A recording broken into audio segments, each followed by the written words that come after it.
Eu acho que a gente pode, então, começar, provavelmente, distinguindo, diferenciando, vendo as diferenças entre higiene consciencial, homeostase holossomática, né? E ortopensenidade. Talvez esse seja um caminho. Eu não sei, tu que estudou aí a questão da higiene consciencial, como é que tu vê essa distinção?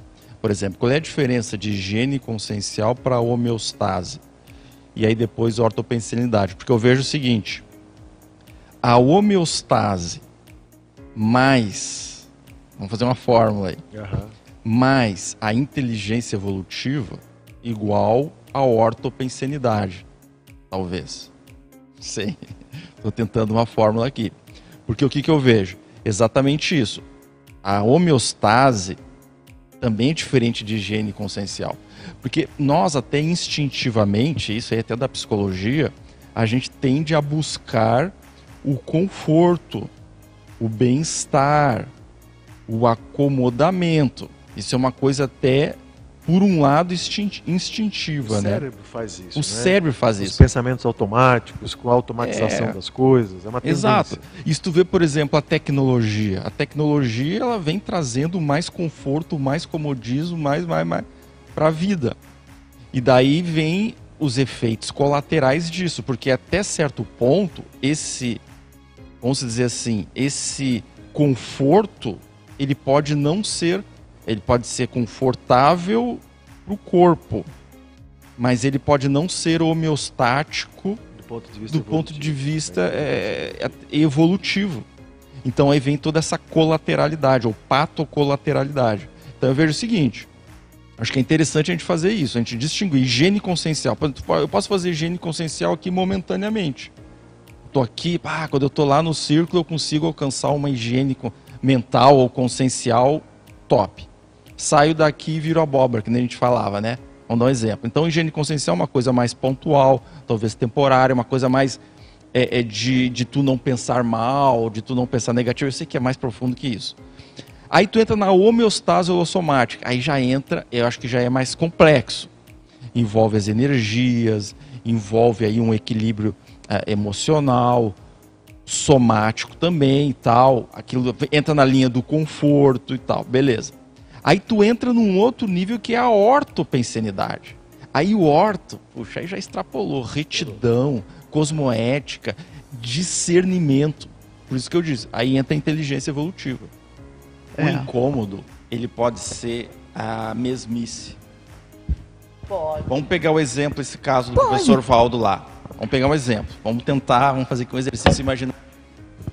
Ele tá lá comendo com o pessoal lá, enchendo a pança, todo mundo. E conversinha pra cá, e conversinha pra ali. De repente tava um negócio até meio superficial. E aí, antes do cara ser bêbado, ele é uma consciência. É uma consciência. Fora a percepção multidimensional dele. Então ele estava ali e tal, e de repente, hipótese, ele viu que que naquele momento ele seria mais útil ali, fazendo assistência para aquela consim, que bêbado de repente estava naquele momento. A gente não sabe se o cara é um alcoólatra, a gente não sabe.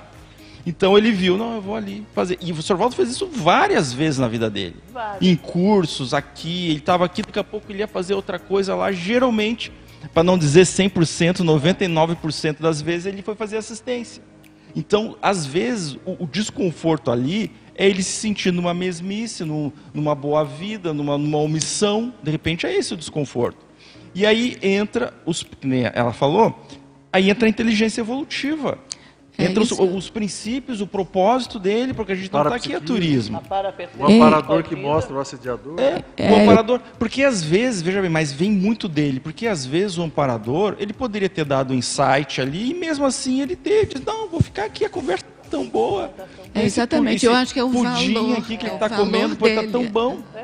Então, aí entra, aí eu vejo, eu não sei, como eu estou entendendo o paradoxo, é que nós temos uma tendência geral, biológica, ao comodismo, a coisa da torre de marfim, de ficar encastelado, eu não vou ali, não vou fazer aquilo ali, para que se eu estou bem, eu estou confortável, é o famoso boa vida que o professor Valdo dizia. Né? Então, a evolução, ela exige de nós como é que eu vou dizer, uma irresignação com a mesmice. Isso. Com aquela coisa de ficar ali. Então, quanto mais evolui a consciência, até certo ponto, mais insatisfeita ela fica com a ociosidade evolutiva. Então ela procura, só que daí entra a questão, ela tem que sobrepor a sua instintividade biológica, que se deixar, a gente vai lá para o casal da Mesmex, né, que é o sofá e televisão. A gente fica lá, sofá e TV, a gente fica vendo. Dependência financeira já, fez o seu pé de meia, está com saúde, a tendência, não vou dizer que isso é uma coisa generalizada, mas a tendência do geral, da maioria, é se acomodar e ficar naquela vida. Aí vem a obesidade, vem um monte de problema de saúde e tal. Aí a pessoa leva um susto da vida, um princípio de infarto, uma doencinha, uma coisa, daí ela, opa, aí ela meio que acorda e vê, meu Deus, o que eu estou fazendo? Meu Deus, né? O que eu estou fazendo da minha vida, o tempo que eu estou perdendo e tal. Daí ela... Então nós precisamos muitas vezes desses ferrões, não é? Desses estímulos, desses problemas, para a gente andar. A gente precisa da doença, às vezes, de um problema, uma perda, uma rejeição, um fracasso, para a gente se mexer, porque senão... Mas só para complementar, eu admiro, vou dizer uma opinião, uma visão pessoal, eu admiro voluntários, colegas aqui do voluntariado, que desfrutam ou chegaram a um patamar de usufruir de uma condição de vida extremamente confortável e boa em todos os sentidos, e a pessoa está aqui ralando, voluntariando, dando aula e tal. Eu admiro. Às vezes pessoas que vieram de cidades litorâneas, praias paradisíacas lá no Nordeste, a pessoa vem aqui, eu pergunto, mas você saiu daquela cidade, tem aquela praia, aquele clima maravilhoso, para vir aqui para Foz do Iguaçu? Sim, a pessoa diz, eu vim atrás da minha ProEx. Pô, e eu acho que esse é o caminho. É uma abnegação saudável. E para mim o pilar disso, que eu comecei a falar, é a inteligência evolutiva. A pessoa já tem uma inteligência evolutiva, já tem um discernimento que acaba se sobrepondo a todas essas questões de evitar o sofrimento ao máximo. Eu não vou falar com ela porque, por exemplo, vamos pegar um exemplo aqui mais contemporâneo, né? Questão da política. Não, ela tem uma orientação política oposta à minha, então eu não vou ali porque vou me estressar. Só que às vezes aquela consinha ali tem oportunidades evolutivas para ambos. Essa é a priorismose ideológica. É perfeito. Atual.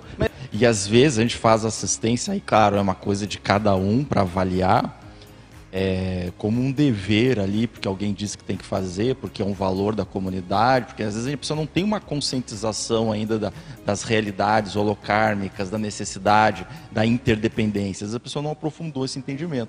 E aí ela ainda está muito na coisa, não, eu tenho que fazer atalhos, porque na Conscienciologia diz que para eu evoluir eu tenho que falar de... Entendeu? Então tem essa relação para se pensar também. Agora eu queria também, só em relação à pergunta do Dória, que é o seguinte, tem que ter um discernimento para fazer essas avaliações, né? Às vezes aquilo que a gente acha que é pseudo-harmonia é a harmonia. É a harmonia. Por quê? Porque esse pisar em ovos é uma coisa relativa. Tá? Porque se todo mundo for autêntico o tempo todo e falar o que pensa o tempo todo, vai virar uma anomia, uma anarquia, não é assim. E às vezes aquelas pessoas que são mais instáveis, são mais impulsivas, às vezes até mais agressivas, elas precisam, para o bem delas mesmas, aprender a pisar em ovos. Então tem pessoas que, eu tive, já estou aqui há 20 anos, imagina, nós que estamos aqui, a gente já teve tudo que é tipo de experiência aqui, boa, ruim, e teve momentos que eu tive que aprender a conviver com as pessoas pisando em ovos. Porque se eu fosse botar para fora ali na hora o que realmente eu estava querendo, ia ser problemático para os outros e para mim. Então a gente tem que ter esse discernimento. E a vida é assim, né, A vida é assim, a gente tem que ter censuras, moderação, regulação do nosso comportamento. E tem pessoas que não suportam isso. Elas não suportam ter que, por exemplo, trabalhar em grupo e ter que seguir regras. Tem pessoas que têm uma resistência muito grande. E aí ela diz, não, porque aqui não permite se alterar. Não é isso. A pessoa tem dificuldade de coexistir pacificamente com a civilidade do convívio harmônico dos outros. E aí ela diz, não, tem que pisar em ovos, não posso ser sincero e tal.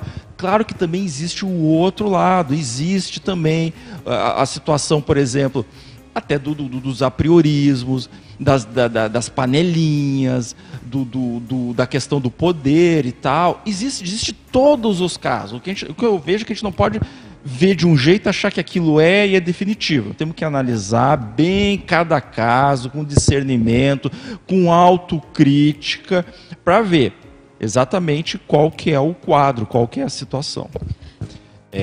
Porque isso, na verdade, acontece o tempo todo com todos nós.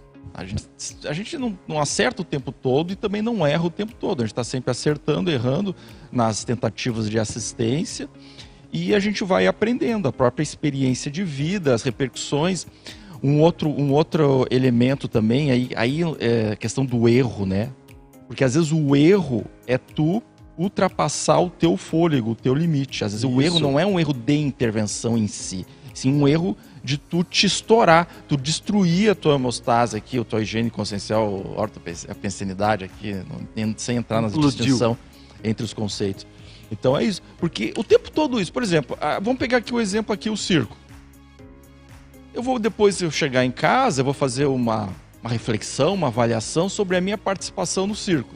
Sempre vão ter coisas que eu poderia ter dito de maneira mais assertiva não, o pessoal confunde muito mais acertada, mais pontual, mais precisa, e outras que eu vacilei.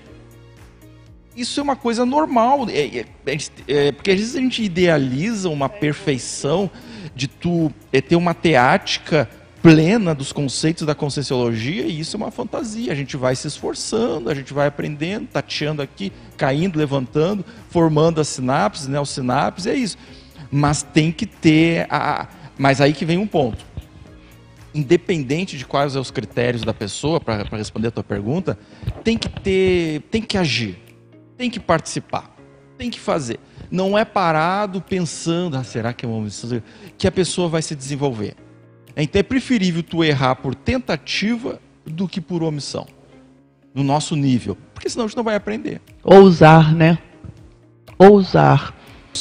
Para a pessoa que às vezes está assistindo e não conhece muito, caiu aqui de paraquedas, sem masoquismo. A gente está buscando um desconforto evolutivo que não seja tóxico para a nossa saúde consciencial, que esses temas e tal, mas é um desconforto que ele tem um fruto ali de evolução para os envolvidos, né? Não é nem só para a gente, para os envolvidos. Eu acho que a crise de crescimento, exato, né? Sabe o que eu gosto? positivo. Eu gosto muito